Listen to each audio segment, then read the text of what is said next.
નમસ્કાર, તમે જોઈ રહ્યા છો કચ્છ પલ્સ. ચાલો જાણીએ આજના કચ્છના મહત્વના અપડેટ્સ.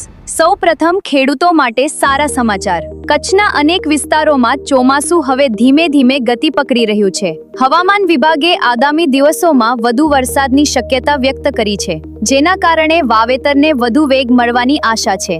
હવે કચ્છના માર્ગ વિકાસ અંગે મહત્વનું અપડેટ. મુન્દ્રા બંદર સાથે જોડાતા મુખ્ય માર્ગોના 4 લેન વિકાસ માટે મંજૂર થયેલા પ્રોજેક્ટની કામગીરી આગળ વધી રહી છે.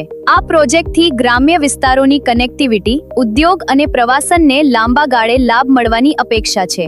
હવે પાણી સંરક્ષણ સાથે જોડાયેલા મહત્વના સમાચાર. કચ્છ જિલ્લામાં સરકારી રેકોર્ડમાં સેંકડો તળાવો અને જળાશયોને સત્તાવાર રીતે નોંધવાની પહેલનો લાભ હવે પાણી સંરક્ષણ અને ભવિષ્યના વિકાસ કાર્યોમાં જોવા મળી રહ્યો છે.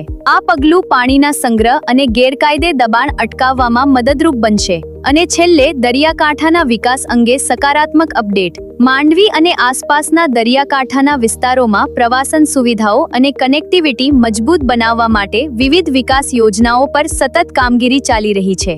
આ પહેલથી સ્થાનિક રોજગાર, વેપાર અને પ્રવાસન ક્ષેત્રને વધુ ગતિ મળવાની અપેક્ષા છે. આ હતા આજના કચ્છના મહત્વના અપડેટ્સ. જો તમારા વિસ્તારમાં કોઈ મહત્વનો વિકાસ, જાહેર સમસ્યા અથવા સકારાત્મક પહેલ થઈ રહી હોય તો અમને જરૂર જણાવજો. કચ્છ સાથે જોડાયેલા રહો.